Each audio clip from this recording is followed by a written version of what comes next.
next, Book TV presents Afterwards, an hour-long interview program where we invite guest hosts to interview the author of a new book.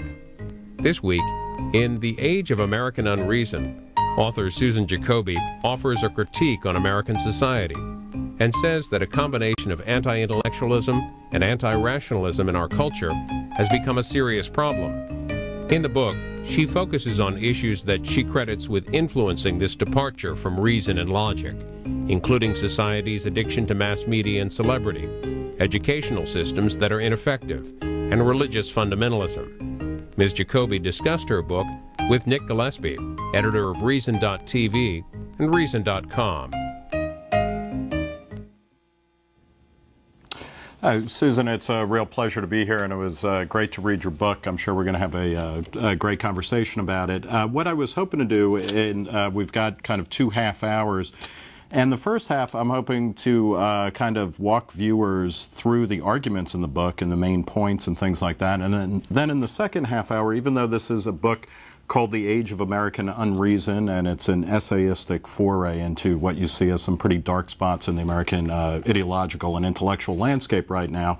It's also a very personal book, and I would like, hopefully towards the end of our time together, to really kind of look at kind of your history, your intellectual history, your political history, your work history, and how that informs where you are now. It's very strange. I'll be delighted. Okay, well then, you know, it's all long, strange trips, right?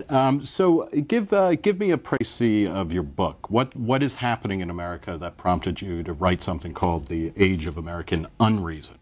Well, first of all, I don't tell this story in the book because it sounds like it's made up, but I did tell it to a New York Times reporter.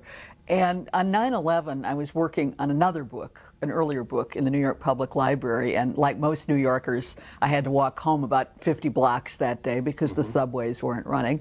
And like many New Yorkers, I suspect, I stopped in a bar because I felt in need of some fortification on the way. And that was on the way to the library? No, that was on the way from the library. Okay.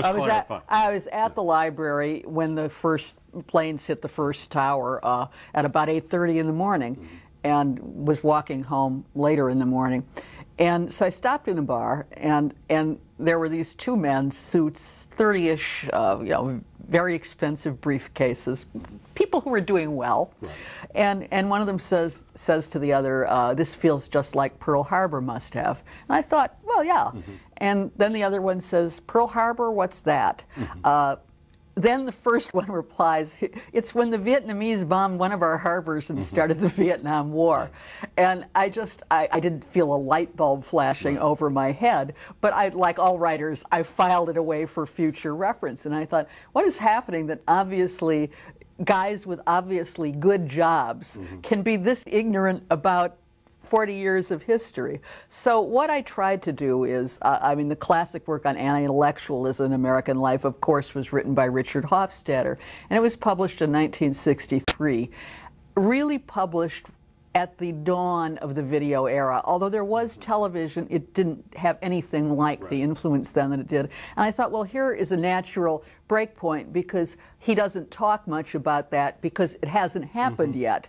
And so what I wanted to do was take a look at what has happened to American intellectual life and knowledge and ability to reason. And it's why I call it The Age of American Unreason, because I think one of the things that's happened since Hofstadter wrote that book, he very carefully distinguished between anti-rationalism and anti-intellectualism, pointing out, as we know, that there are lots of anti-rational intellectuals.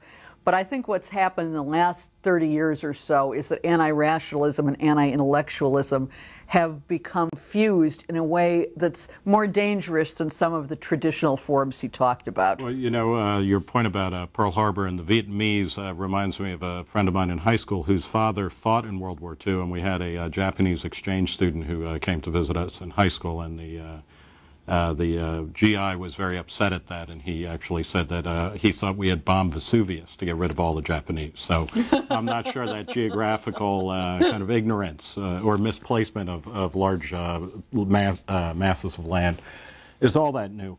What define for us then anti-rationalism and anti-intellectualism?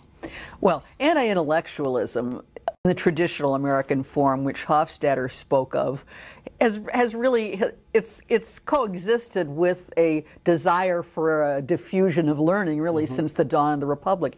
Anti-intellectualism is really, in America, has taken the form of suspicion of too much learning, not suspicion of learning per se, but the idea that learning should always be tied to directly practical ends. And that people... you see with Natty Bumppo, for instance, in Last of the Mohicans, or the Leatherstocking Tales, going on about book learning, ambivalence towards early American literary figures such as Ichabod Crane, who's a school teacher and a fool. Right. And also, I mean, in 1823, in the historical chapters in this book, there was a Princeton-educated minister who he wrote under the pseudonym Bayard Rush Hall. He was sent out to found what later became Indiana University in Bloomington, and he would hear, he was, of course, a very educated man, and he would hear farmers riding by his house and say, "I like a man that can just read." Right. This wasn't, of course, what the founders thought at all. They were all, the term intellectual wasn't used then, but they were all highly intellectual men. And more important, they didn't see a division between intellect and doing. They were men of the Enlightenment. They believed that thinking and doing. One of the forms that anti-intellectualism has taken is the idea that there is some kind of an opposition between being a thinker and being a problem solver. This would have seemed like a very odd idea. Well, part of that is intellectuals, particularly as they became kind of institutionalized within universities, within research institutes, actually also push. And you see this even in debates over college curricula now, where oftentimes it's academics who will make a strong distinction between I'm either a teacher or I'm a researcher. Or I mean, that type of duality it's not just coming from the lumpen proletariat. No, and it's also a post-World War II phenomenon as well, when the huge expansion of higher education brought all kinds of non-intellectuals into the university teaching profession. Anti-rationalism is something related, but it's different. Anti-rationalism is not only an imperviousness to, but a contempt for evidence. In other words, I know what I believe, I know what I think, and you can't show me any of this modern science evidence that will tell me differently. Now, anti-rationalism also has historic roots. One of the big sources of anti-rationalism in America has always been religious fundamentalism. And I stress fundamentalism, not religion. I don't agree with Sam Harris and Richard Dawkins, for instance, that all religion has accommodated secular knowledge, but not fundamentalism. And we don't. But it's usually, it is Sam Harris and Richard Dawkins, of course, read best-selling books about atheism, making the case for atheism and the deleterious effects of religion. Well, I'm not. Well, what I'm saying is, I am not making a case for the deleterious effects of all religion on rational thought. But fundamentalism, which insists that every word in a sacred book written thousands of years ago is literally true, is by definition anti-rational. You can be a Unitarian or a Reformed Jew or a mainline Protestant or a liberal Catholic and accept evolution. I can't, but many people can. We know the human... Wait, you can't accept evolution? No, I can't.